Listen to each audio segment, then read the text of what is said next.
الذين يذكرون الله قياما وقعودا وعلى جنوبهم ويتفكرون في خلق السماوات والأرض الله أكبر জোরে কর মহান রব্বুল আলামিন বলেন জ্ঞানীদের গুণ হয়েছে তারা দাঁড়াইয়া দাঁড়াইয়া মহান আল্লাহর জিকির করে দাঁড়াইয়া দাঁড়াইয়া না পারলে বসে বসে মওলায়ে পাকের জিকির করে বসে বসে না পারলে শুয়ে শুয়েও মহান আল্লাহকে ভুলে যায় না তথা মহান আল্লাহর জিকির করে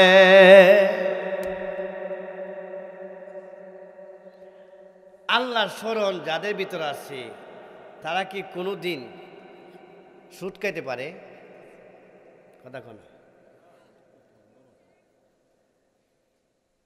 আল্লাহর যাদের ভিতরে যে আল্লাহর ভয় আছে তারা কি কোনোদিন ঘুষ খাইতে পারে সুদখোর ঘুষখোর জালেমরা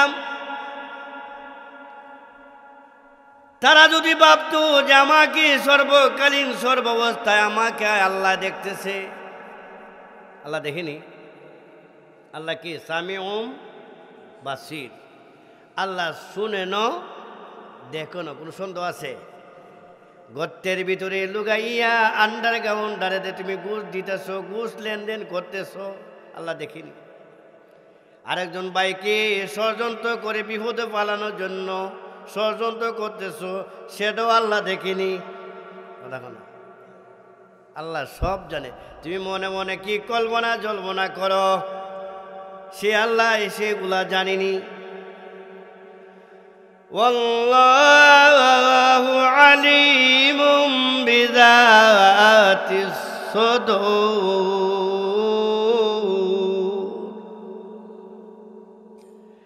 মহান আল্লাহ বলেন বান্দা এবং বান্দিরা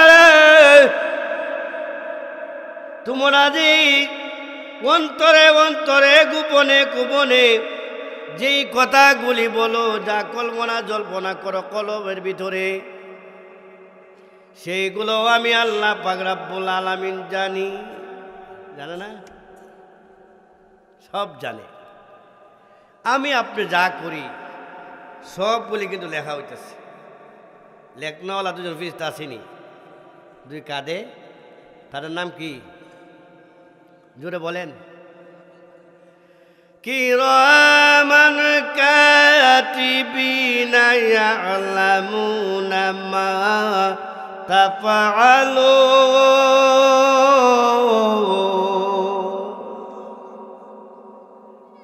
মহান রব্বুল আলামিন বলেন ও দুনিয়ার মানুষেরা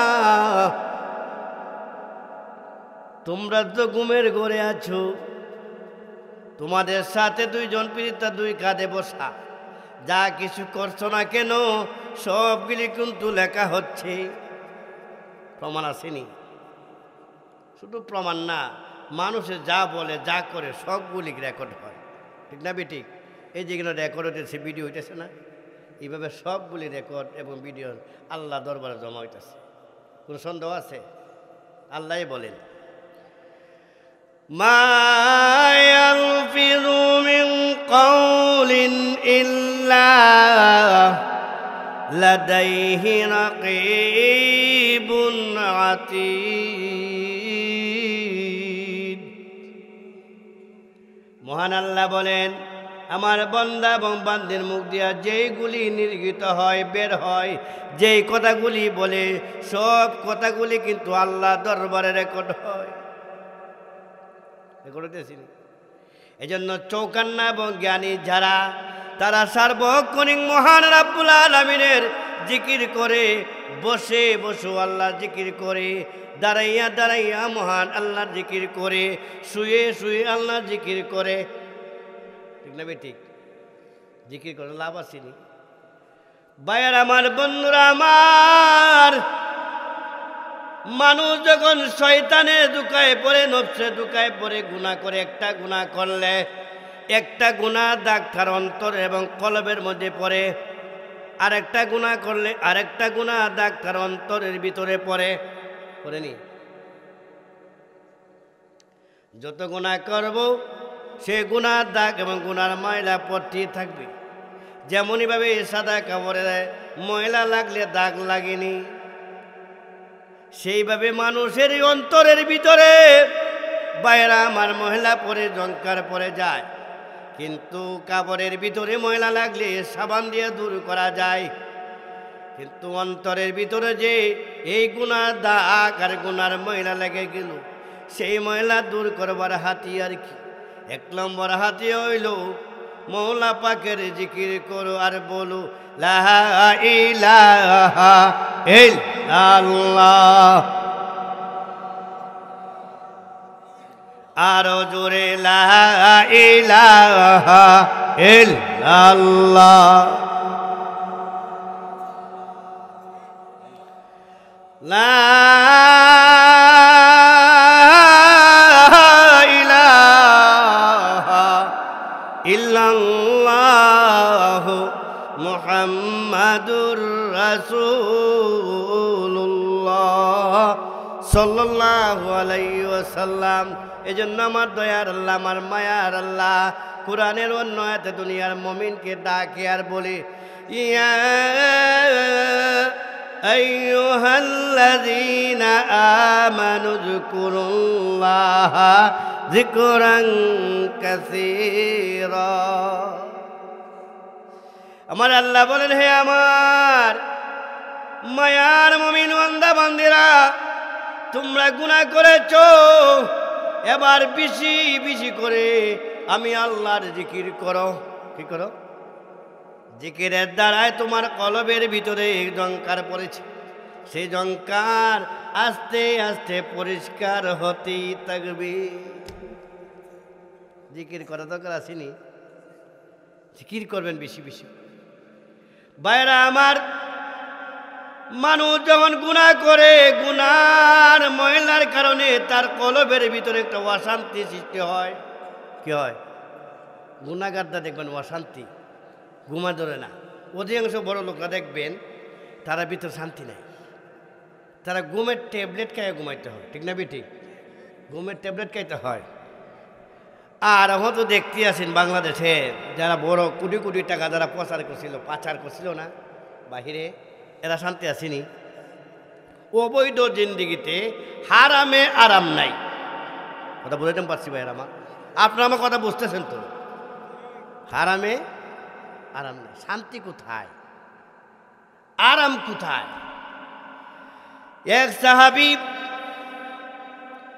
আল্লাহর নবী, বিশ্ব নবী রাহমাতুল লিল আলামিনকে প্রশ্ন করেছিলেন, ওগো ইয়া রাসূলুল্লাহ, ইয়া হাবিবাল্লাহ গো, দুনিয়ার মাঝে সবচেয়ে সুখী এবং ধনী কে?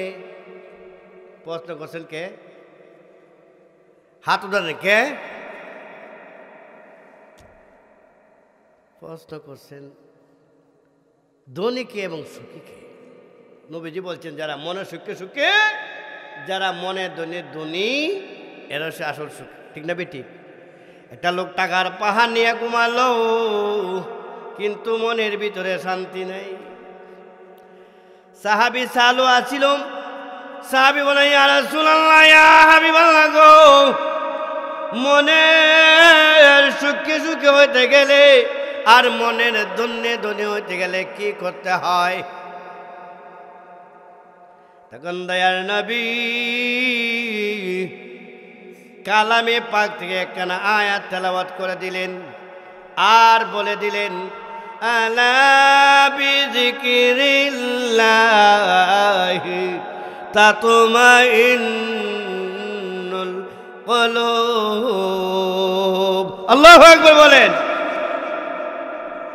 আমার আল্লাহ পাক রব্বুল আলামিন বলেন, ও দুনিয়ার মানুষেরা সাবধান, তোমরা জেনে রাখো তোমাকে দুনিয়ার সুন্দর নারী গাড়ি তোমাকে প্রশান্তি দিতে পারে না। তুমি যদি মনের তৃপ্তি আর মনের প্রশান্তি পেতে চাও, তাহলে সকাল সন্ধ্যা বেশি বেশি করে মৌলায় পাকের জিকির করো আর বলো লা ইলাহা ইল্লাল্লাহ। মহব্বতের সাথে বুলন্দ আওয়াজে লা ইলাহা ইল্লাল্লাহ।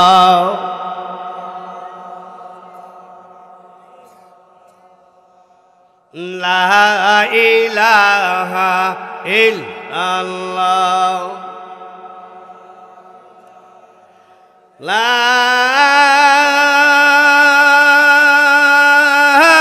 ইলাহা ইল্লাল্লাহ মুহাম্মাদুর রাসূলুল্লাহ সাল্লাল্লাহু আলাইহি ওয়াসাল্লাম। এই রে ভাইয়ের আমার, এই লা ইলাহা ইল্লাল্লাহ পড়তে সহজ না কঠিন? কিন্তু জানেননি সেই কালিমার কত স্পিড। আল্লাহ, আমার নবী বিশ্ব নবী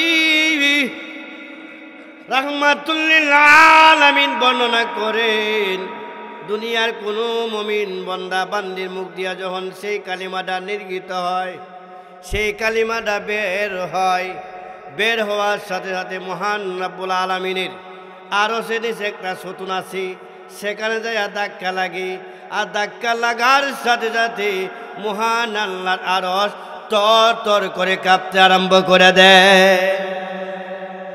কত স্পিড! আল্লাহর আরশটুকু যখন কাঁপতে আরম্ভ করে, মহান আল্লাহ আরশকে ডাকে আর বলে, আরশ তুমি কেন কাঁপতেছ, তুমি কেন কাঁপতেছ, তুমি থেমে যাও।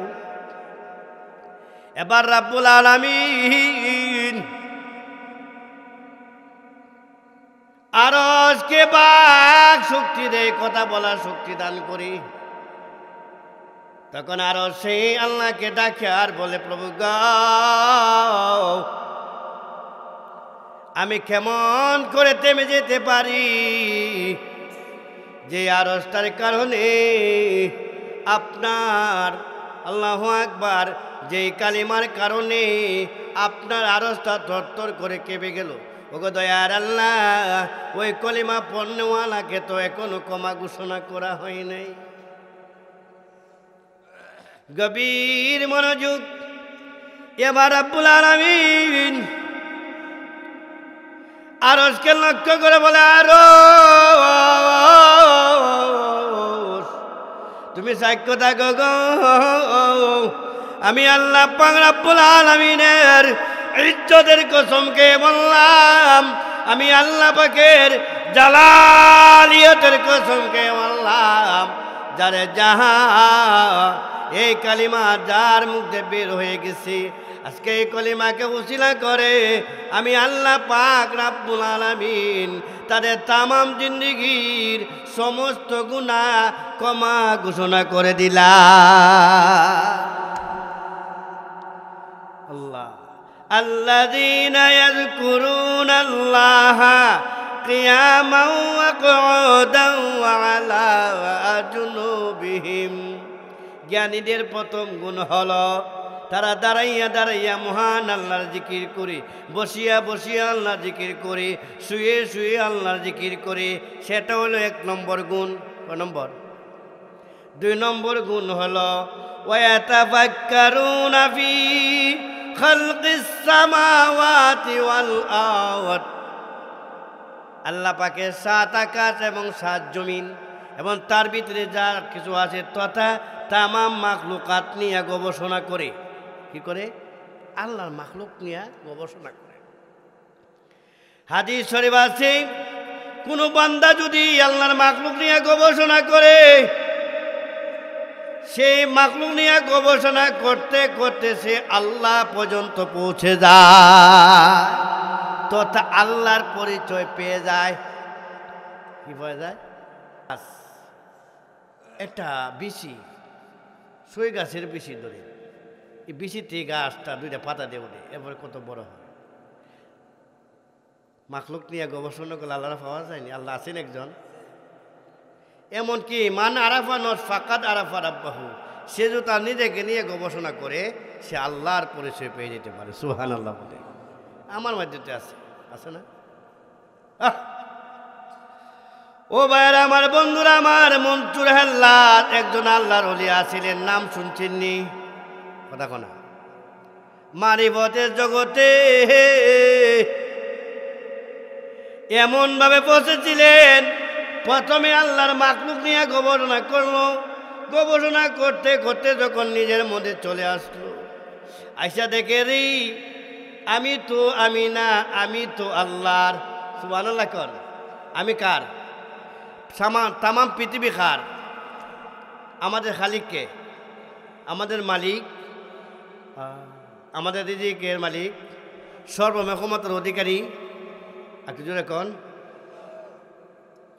খালিক মালিক আল্লাহ পাকো পরওয়ার পড়েন। খালিক মালিক আল্লাহ পাকো পরওয়ার, সকলি করিতে পারো কুদরতি তোমার। ঠিক না বেটে? এই জন্য আল্লাহর মাখলুক নিয়ে গবেষণা করলো মনসুর হাল্লাদ। এমনই ভাইরা আমার, নিজের নফসের মধ্যে যখন গবেষণা করলো, গবেষণা করে দেখে আমি বলতে কিছু নাই, আমি আমি আমি হইলাম আল্লাহর, তথা তখন বলবে চান আল হক। কি বলছে? তার মনের বাসনাটা হইল আমি আল্লাহর, আমি খুদা না। বুঝতে পারছি? তখন কার উলামায়ে কেরামরা, মুফতিয়ানে কেরামরা মনসুর হাল্লাদকে বলল, হে মিয়া, তুমি একজন আলেম, একজন আল্লাহর ওলি হয়ে তুমি আনাল হক বললে কেন? প্রেমের দাগ, প্রেমের আল্লাহর প্রেমের সাগর পড়ে গেছে মারিফতের সাগরে। সে বলে, রে ভাই, আমি আমার নিজের থেকে বলি না, আমার খালিক, আমার মালিক, আমার বন্ধু বলেছে এই বলার জন্যে।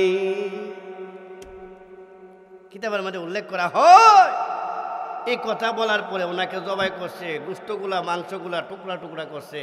কিতাবের মধ্যে উল্লেখ করা হয়েছে ওনার মাংসগুলো বলে আনাল হক, আনাল হক। সুবহানাল্লাহ জোরে কোন।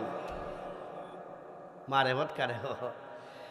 ইয়া নারাম ইয়া নারা রহমাতুল্লাহ তোর ওয়াফা, আনারা লানাতুল্লাহ তোর কফা। মনসুর হাল্লাদ আইনালাক বলে, ও মহান রাব্বুল আলামিনের পক্ষ থেকে রহমত প্রাপ্ত হয়েছিল।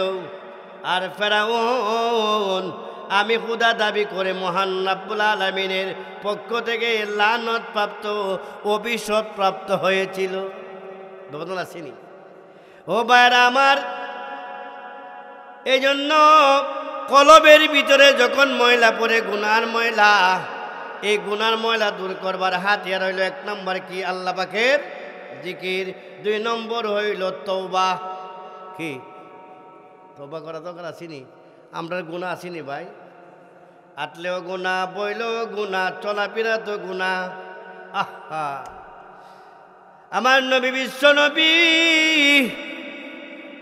রাহমাতুল লিল আলামিন বলেন, এমন এক যুগ আসবে মানুষ তার ইমানটাকে, সত্যিকারের ইমানটাকে টিকায় রাখা এত কঠিন হবে, যেমনই ভাবে তার হাতের ভিতরে আগুনের লুকা রাখলে যেমন কঠিন। এজন্য গুনাহ করেছ, গুনার জন্য আল্লাহ তওবা করার দরকার আসেনি? এই জন্য আমরা আল্লাহ বলেন, ইয়া আইয়ুহাল্লাযীনা আমানু তুবু ইলাল্লাহি তাওবাতান নাসুহা। আমার আল্লাহ বলেন, ও দুনিয়ার মুমিনেরা, শয়তানে দুকায় পড়ে, নফসে দুকায় পড়ে, জিন্দেগিতে বহু অন্যায় করেছো, অপরাধ করেছো। এবার রাব্বুল আলামিনের দরবারে তওবা করো, তওবায়ে নাসুহা। তওবায়ে নাসুহা কাকে বলে? তুমি তোমার নিজের গুনাহ করেছো, গুনাহরূপে অনুতপ্ত হয়ে যাও, লজ্জিত হয়ে যাও। হায়াবিদ লোক যারা আছে, কোনো সময় যদি গুনাহ করে লজ্জায় কাতর হইয়া পড়ে। গুনাহ করছো, গুনার অনুতপ্ত হও। আবার বলো যে গুনাহ আমি ছেড়ে দিব। 3 নম্বর হলো চিরকালের জন্য গুনাহ ছেড়ে দাও। আল্লাহ নবী বিশ্ব নবী রাহমাতুল লিল আলামিন বলেন, তওবার মতো যদি তওবা করতে পারো, তোমার যদি দরিয়ার ফেনার পরিমাণ গুনাহ হয়, আল্লাহু আকবার, আমার আল্লাহ তামাম জিন্দেগীর সমস্ত গুনাহ মাফ করে দিবে। তওবা করো তওবার মতো। ভাইয়ের আমার, তামবিহুল গাফিলিন নামক কিতাবে একটা ঘটনা উল্লেখ করছে। আল্লাহ হাদিস, হযরতে উমর রাদিয়াল্লাহু তাআলা আনহু থেকে বর্ণনা, তিনি বলেন, একদিন আমি এক রাস্তায় দাঁড়িয়েছিলাম, হঠাৎ করে একটা যুবক আমাকে দেখে আসলো। আইসা আমাকে দেখে এমন কান্না আরম্ভ করে দিছে। কান্না কারকে বলে? উমর রাদিয়াল্লাহু তাআলা আনহু বলেন, তার কান্না দেখে আমি আর সহ্য করতে পারি নাই, ধৈর্য ধরতে পারি নাই, আমিও কান্না আরম্ভ করে দিচ্ছি। কে বলেন? উমর রাদিয়াল্লাহু কান্না আরম্ভ করেছে। গভীর মনোযোগ দিয়ে বলবেন ঘটনাটা। ঠিক এই সময়ে কান্নারত অবস্থা আল্লাহ নবীর পক্ষ থেকে একজন আসলো, এসে বলল, গো উমর, এই মুহূর্তে আল্লাহ নবী আপনাকে সালাম জানাইছি নবীর কাছে যাওয়ার জন্য। উমর রাদিয়াল্লাহু তাআলা আনহু দৌড়াইয়া নবীজির কাছে গেলেন। যাওয়ার পরে গিয়ে দেখলো, উমর রাদিয়াল্লাহু তাআলা উপরে তাকাইয়া নবীজি দেখে উমর কান্না কান্না বাপ, কান্নারত অবস্থা। নবী আমার বলেন, মা বাকাই দেয় উমর, এর উমর তুমি কেন কাঁদো, তোমার কান্নার কারণ কি? এবার উমর বলে, ইয়া রাসূলুল্লাহ, ইয়া হাবিবাল্লাহ গো, আমি তো আমার নিজের ঠিকারি নাই, এক যুবকের কান্না দেখে আর সহ্য করতে পারি নাই, ধৈর্য ধরতে পারি নাই গো নবী, আমি কান্না আরম্ভ করে দিয়েছি। নবী বললেন, যুবক উমর, এই যুবকটা আছে কোথায়? আমার কাছে নিয়ে আস। উমর রাদিয়াল্লাহু তাআলা আনহু নিজে স্বয়ং যাইয়া ওই যুবকটাকে নবীজির দরবারে নিয়ে আসলেন। যুবকের নবীর দেখে আরো বেশি কান্না আরম্ভ করে দিছে। সুবহানাল্লাহ। নবী আমার বলে, রে যুবক, তুমি কেন কাঁদো, তোমার কান্না বন্ধ করে দাও। যুবকে বলে, ইয়া রাসূলুল্লাহ, আমি কাঁদি আমার গুনার কারণে। নবী আমার বলে, গুনাহ করেছো, তওবা করো, আমার আল্লাহ মাফ করে দিবে। যুবক বলে, রে ইয়া রাসূলুল্লাহ, আমার বিশ্বাস আমার আল্লাহ মাফ করবে না। যুবকে শুধু কাঁদে আর কাঁদে, আর নবী তাকে বোঝাইতেছে, কিন্তু তার বোঝানো কাজে লাগে না, কাঁদতে আছে। লাস্টে নবী একটা পন্থা অবলম্বন করলেন। নবী বলে, রে যুবক, তুমি যে বলো তোমার তওবা আল্লাহ কবুল করব না, তুমি বলো তো আল্লাহ পাকের কুরসি বড় না তোমার গুনাহ বড়? যুবক বলে, ইয়া রাসূলুল্লাহ, আল্লাহ পাকের কুরসিতে তো আমার গুনাহ বড়। কেমন ধাক্কা লাগছে।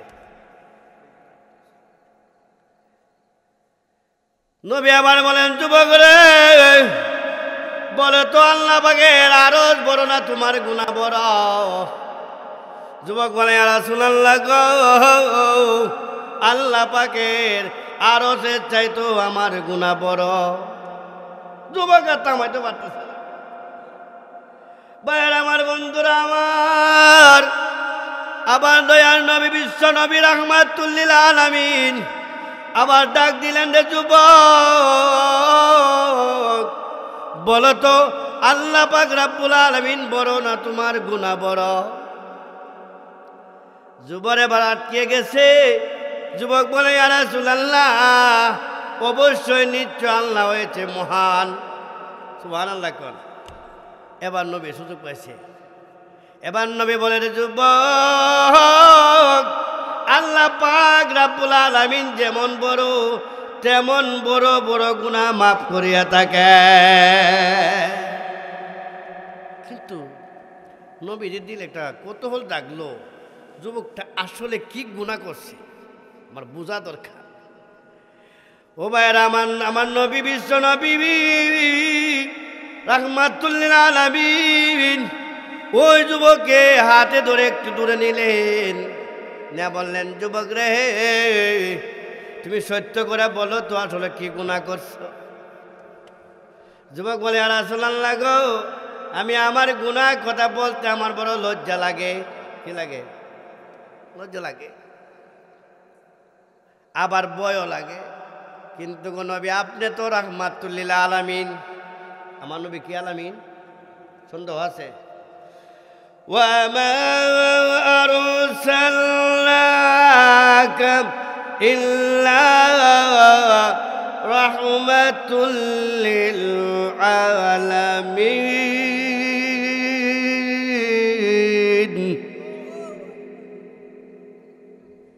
তখন এই যুবক নবীজিকে বলল, ইয়া রাসূলুল্লাহ, ইয়া হাবিবাল্লাহ গো, আমি একদিন নয়, 2 দিন নয়, 101 বছর নয়, আমি দীর্ঘ 13 বছর পর্যন্ত কাফন চুরি করছি।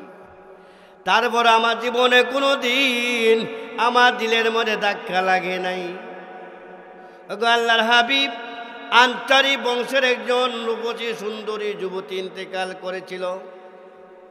ইন্তেকাল করার পরে তার আত্মীয় স্বজনরা তাকে কবরে রেখে আসলো। যেদিন কবরে রেখে আসলো, যেদিন কবর রেখে আসলো ভাইরা আমার, কবর রেখে আসার পরে আমি যাইয়া কবর খনন করিয়া ওই যুবক ভাইরা ওকে কবর খনন করিয়া কবর ভিতরে প্রবেশ করিয়া ওই যুবতীর কামনটা চুরি করে আমি একটু চুরি করে কবরটি বেরোয় একটু দূরে চলে আসলাম। আসার পরে আমাকে শয়তানে প্রমোদন চারা দিল যে এত সুন্দর একটা মেয়ে রেখে চলে যাবে। ওগো আল্লাহর হাবিব, আমি আবার দৌড়াইয়া সেই কবরে আবার প্রবেশ করলাম। প্রবেশ করিয়া ওই যুবতীর সাথে অপকর্ম করলাম। নাউজুবিল্লাহ বলে অপকর্ম করিয়া গো রাসূল, আমি আবার যখন কবর থেকে বের হয়ে একটু দূরে আসলাম, গভীর রজনী, অন্ধকার রজনী, দুনিয়ার কোনো মানুষ নাই, আল্লাহর কুদরত বোঝা যায় না। এই মৃত যুবতী মহিলা আল্লাহর কুদরতে জীবিত হইয়া গেছে। জীবিত হইয়া ওই গভীর রজনীতে আমার সামনে দাঁড়ায় যায় আর বলে, রে ওরে যুবক,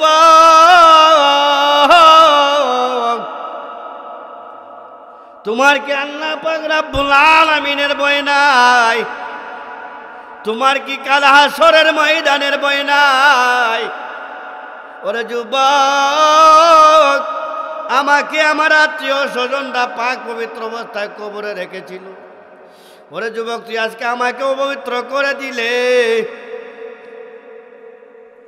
তখন যুবক বলে, ইয়া রাসূলুল্লাহ, এই মহিলা, এই যুবতীর অবস্থা দেখে আমার ভিতরে এমন ভয় সৃষ্টি হয়ে গেল, এমন কম্পনা সৃষ্টি হয়ে গেল। আল্লাহর হাবিব, আমি কত বড় গুনাহ করেছি, আমাদেরও বিশ্বাস আমার আল্লাহ আমাকে মাফ করবে না।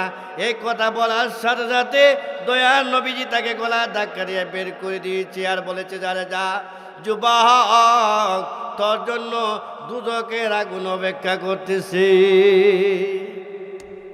কিন্তু যুবক নৈরাশ হয়েছে। বাড়িতে যাইয়া দরজা লাগাইয়া একদিন নয়, 2 দিন নয়, 40টা রজনী আল্লাহ দরবারে এমন কান্না দিয়েছে। 39টা রজনী যখন হলো,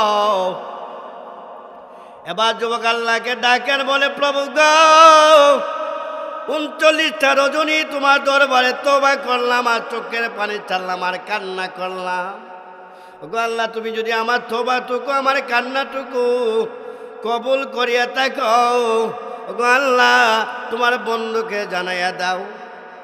আর যদি আমাকে মাফ না করো, এই মুহূর্তে ওগো আল্লাহ আকাশে অগ্নিকুণ্ড ফাটাইয়া আমাকে পুড়িয়া জ্বালিয়া দাও। কিন্তু আমার দয়ার আল্লাহ, আমার মায়ার আল্লাহ, ওই যুবকের কান্নাকে আল্লাহ কবুল করে দিয়েছে। এবার রাব্বুল আলামিন জিব্রাইল আমিনকে বলেন, রে জিব্রাইল, তুমি যাও আমার বন্ধুর কাছে, আমার বন্ধুকে জানাইয়া দাও ওই দিন একটা যুবকরে গলায় ধাক্কা দিয়ে বের করে দিয়েছিল। এই যুবকে আমি আল্লাহ দরবারে তওবার মতন তওবা করেছে, কান্নার মতন কান্না করেছে। আমি আল্লাহ পাক রব্বুল আলামিন তাকে ক্ষমা করে দিয়েছি। আমার বন্ধুও যেন ক্ষমা করিয়া দেয়। ওয়ালা তাকুনাতু মির রাহমাতিল্লাহ।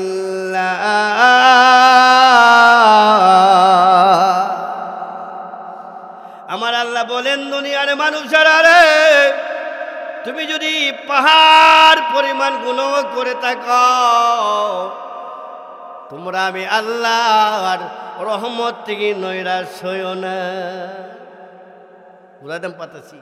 1 নম্বর হইল বাইরে আমার জিকির, 2 নম্বর হইল কি তওবা, 3 নম্বর এবং 4 নম্বর কি অন্তর পরিষ্কার করবার হাতিয়ার কি। নবী আমার বলেন, ইন্না হাযিহিল কুলুবা তাসদাউ কামা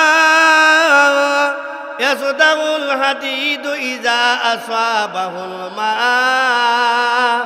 কিলা ইয়া রাসূলাল্লাহি ওয়া মা জিলাউহা, قال كثرة ذكر الموت وتلاوة القرآن। আল্লাহু আকবার বলেন।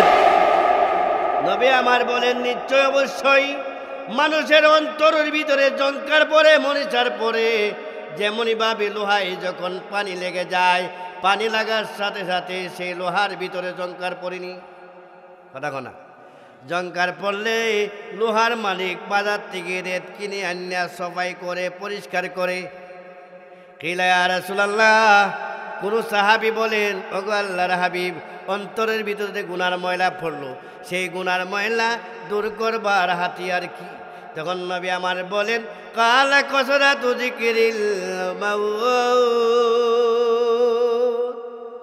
1 নম্বর হইল তোমরা বেশি বেশি করে মৃত্যুর কথা স্মরণ করো। যার ভিতরে মৃত্যুর ভয় আছে, মৃত্যুর কথা স্মরণ করে, সে কোনোদিন পাপ কাজে লিপ্ত হতে পারে না। পারে?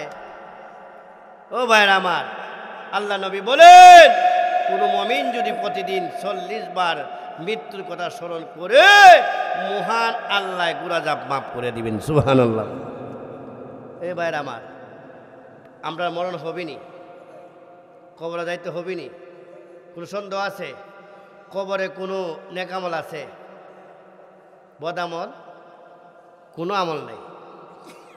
কথা বুঝতে পারছি, কবরে কোনো আমল নাই, কিন্তু 3টা আমলের সব কবরে ঘুমায় ঘুমায় হওয়া যায়। সুবহানাল্লাহ। কোন দলিল আসেনি? নবী বলেন, ইযা মাতাল ইনসানু ইনকাতা আনহু আমালুহু ইল্লা মিন সালাসাতিন, ইল্লা মিন সাদাকাতিন জারিয়াতিন আও ইলমিন ইনতাবাউ বিহি আও ওয়ালাদিন সালিহিন ইয়াদউ লাহু। সুবহানাল্লাহ। আল্লাহ নবী বলেন, মানুষ যখন মারা যাবে, তার মারা যাওয়ার পরে কোনো আমল নাই, কিন্তু 3টা আমলের সব কবরে ঘুমায় ঘুমায় পাইতে থাকে, অর্থাৎ 3টা আমলের সব কবরে পৌঁছায় দেওয়া হয়। সুবহানাল্লাহ। এমন একটা হইল সদকায়ে জারিয়া। কি জারিয়া? সদকা জারিয়া কাকে বলে? মুহাদ্দিসিনে কেরাম বলেন, সদকা জারিয়া হইল আপনার টাকা দ্বারা মসজিদ হইল, আপনার টাকা দ্বারা মাদ্রাসা হলো, আপনার টাকা দ্বারা রাস্তা হলো, আপনার টাকা দ্বারা ব্রিজ হলো, এই ইত্যাদিগুলো হলো সদকা জারিয়া। সুবহানাল্লাহ। ভাই আমার গভীর মনোযোগটা বুঝবেন, কেউ উঠবেন না। আমি বেশি লম্বা বয়ান করবো না, মোনাজাত করব সবার জন্যে, জিন্দা মুর্দা যারা আছে সকলের জন্য দোয়া হবে। এই জন্য আমার কথা হইল ভাই আমার সৎকা জারিয়া, যেমন একটা ঘর, একটা আল্লাহর ঘর মসজিদ আপনি বানাইলেন, বানানোর পরে আপনি কবরে চলে গেলেন, মসজিদ আসেনি, কথা শোনা, আপনারা ঘুমাইতেছেন, এই মসজিদের ভিতরে প্রতি ওয়াক্তে 10 জন 20 জন 30 জন 50 জন 200 জন মিলে নামাজ পড়ল, ফজরের নামাজ আদায় করল, করে যে সবটুকু পাবে তোমার টাকার বিনিময়ে মসজিদ হওয়ার কারণে তোমার কবরে মহান রাব্বুল আলামিন তার একটা অংশের সব তোমার কবরে পৌঁছায় দেওয়া হবে। বুঝছেননি? আপনার টাকার বিনিময়ে আজকে এই মেরাকুনা নিদাউল কোরআন হিফজুল মাদ্রাসা কোরআন হয়ে গেছে। আজকে কয়েকজন ছাত্র ফাকরি পাইছে, আল্লাহু আকবার বলেন। এই ছাত্ররার মা বাপ কত ভাগ্যবান, এই ছাত্ররা যারা লজিং রাখছে এরা কত ভাগ্যবান, এবং যাদের টাকা পয়সার বিনিময়ে আজকে এই মাদ্রাসা হয়েছে তারা কত ভাগ্যবান। যারা নাই, যারা কবরে গেছে এরা বুঝতেছে। এই মাদ্রাসা সভাপতি সাহেব মুকুলমা সাহেব, এই মাদ্রাসার সেক্রেটারি চেয়ারম্যান সাহেব, ঠিক না ঠিক? এই ভাইয়ের আমার, এই যে আমাদের হযরত মাওলানা মুফাসসির কুরআন মাসুম বিল্লাহ সাহেব আমার দাওয়াত দিয়ে আনছেন, উনি যে আনছেন আজকে আমরা ওয়াজ করতেছি, ওনার মাধ্যমে আসছি, উনি কি সব পাবে না? কথা কোনা। এবং যারা এই মাদ্রাসায় এখন যারা খেদমত করতেছে তারা কি পাবে না? তাদের যারা মাপ দ্বারা কবরে গেছে তারা কি পাবে না? কথা কোনা। এই মাদ্রাসার ভিতরে প্রতিদিন 150, 70, 80 জন ছাত্র কোরআন তেলাওয়াত করেনি, কোরআন শিখতেছিনি। কোরআনের একটা অক্ষর বলে কয়টা নেক? 10টা। কত অক্ষর পড়া হয় আর কত আয়াত কত সূরা পড়া হয়। এলাকাবাসী যে এলাকাতে মাদ্রাসা হয় তারা যে কত ভাগ্যবান, যাদের জান এবং মালের বিনিময়ে নবীর বাগান হয়, ও আর পরে কবরে গেলে বুঝবে তার বিনিময় কি। এই সমস্ত 100 ছাত্র কোরআন তেলাওয়াত করিয়া, বাইরে আমার তাহাজ্জুদের নামাজ পড়িয়া, 5 ওয়াক্ত নামাজ পড়িয়া, আওয়াবিনের নামাজ পড়িয়া যে সবটুকু পাবে, এই গাঢ় অন্ধকার কবর, যেখানে কোনো বন্ধু নাই, বান্ধব নাই, আত্মীয় স্বজন নাই, ও বাইরা আমার সেই কোরআনের পাখিরা তেলাওয়াত করার কারণে তাদের একটা সওয়াব মহান আল্লাহ আপনাদের কবরও পৌঁছায়া দিবে। মসজিদ মাদ্রাসা খান হয়েছে আপনারা খুশি না বেজা? এই মাদ্রাসা চালাইতে থেকে টাকা লাগতেছে না? এলাকাবাসী দিতেছেন। কে দিতেছেন? যে সরকারি মাদ্রাসা না, কি মাদ্রাসা এটা? কওমি মাদ্রাসা। আল্লাহ পাকের খাস বন্দা বান্দি দিয়া এই মাদ্রাসাটা আল্লাহ চালায়, ঠিক না? ঠিক। ভাইরা আমার, মরণ যেদিন আসবে উপায় আসেনি, মরণ তো অবশ্যই হবে, কোন সন্দেহ আছে? মরণ নামক থেকে কেউ বাঁচতে পারবে না। দুনিয়ার কোনো ধর্মের মানুষ বলে না যে আমার মরণ নাই, বলে। ঈদের মধ্যে একতলাফ নাই, মতভেদও নাই। মরণ যখন চলে আসবে দুনিয়ায় কোনো মানুষ কেউ কাকে আটকে রাখার ক্ষমতাও নাই। এটা আমি কেন ওয়াজ করতেছি, এই যে মুরব্বী সভাপতি, এই যে একজন আমরা আপনার মাথা সভাপতি সাহেব আমার খুব মহব্বত করে ভালো খাবার দিচ্ছেন আল্লাহ। এই সভাপতি সাহেবরা আমি আমার স্টেজ দিকে আজকে মন করে দোয়া করব। ঐতিহাসিক একটা মাদ্রাসার উনি সভাপতি, হ্যাঁ, আমার লজ্জার কিছু নাই, উনি যেন দাড়িটা রাখে। আমি দোয়া করব ওনার জন্য দাড়িটা রাখে, একজন সভাপতি। আল্লাহ এই মাদ্রাসা ওসিলা করে আল্লাহ ফারিক করতে পারেনি, কথা শোনা। সেক্রেটারি সব চেয়ারম্যান, ওনারও দাড়ি নাই, হতে পারে না, উনিও দাড়ি রাখতে হবে। আল্লাহ যদি আর কোনো সময় আনে, আমি 26 তারিখে আসবো, আমার সভাপতি সাহেবরে নিয়ে আমি আবার মাহফিলে যাব। মাহফিলটা কোথায় হুজুর? এইখানে মাহফিলটা আছে। সভাপতি সাহেবরে আমি 26 তারিখ আইবার আগে যেন আমি দেখি দাড়িটা, কোন আমিন। আল্লাহ যেন ওনার এই দাড়ি রাখার তৌফিক দেয়, এই দাড়ি রাখা ওসিলা করে যেন আল্লাহ ওনার হায়াতে বরকত দান করে। সকল বহু টাকা লাগে, পয়সা লাগে, শিক্ষকগণের বেতন দিতে হয়, বিল্ডিংয়ের কাজ করতে হয়। আমি শেষ রজনী, আজকে এই যে গভীর রজনীতে দোয়া কিন্তু কবুল, এই টাইমে কিন্তু আল্লাহ দোয়া কবুল করেন। মহান আল্লাহ দুনিয়া আকাশে আইসেন, সুবহানাল্লাহ কোন। আয়সা ডাক্তার সে আসনের কোনো গুনাহগার, তোমরা আজকে আমার কাছে তোমাদের গুনাহ সম্পর্কে চাও, আমি মাফ করে দিব। আসনের কোনো অভাবই, তোমাদের অভাব সম্পর্কে আমি আল্লাহর কাছে চাও, ডাইরেক্ট আল্লাহ আইছে। এই টাইমে দোয়া হইব, ডাইরেক্ট দোয়া কবুলের টাইম, সুবহানাল্লাহ। এই জন্য এই মাদ্রাসার মধ্যে এমন কে আছেন যে 10,000 টাকা দিবেন, একজন দেখি 10,000 টাকা দিবেন, পরিবর্তিত দিবেন? কোন ভাই আছেন? আমি মন খুলে, আমি মুসাফির মানুষ, মুসাফিরা দোয়া ডাইরেক্ট কবুল করে। আমি কেঁদে কেঁদে আপনার জন্য দোয়া করব। এমন কে আছেন যে 10,000 টাকা দিবেন? একজন লোক দাঁড়ান দেখি। আল্লাহ দেওয়া দন, আল্লাহ দেওয়া মাল, আল্লাহ রাস্তা দেওয়ান, ঠিক না বেটি?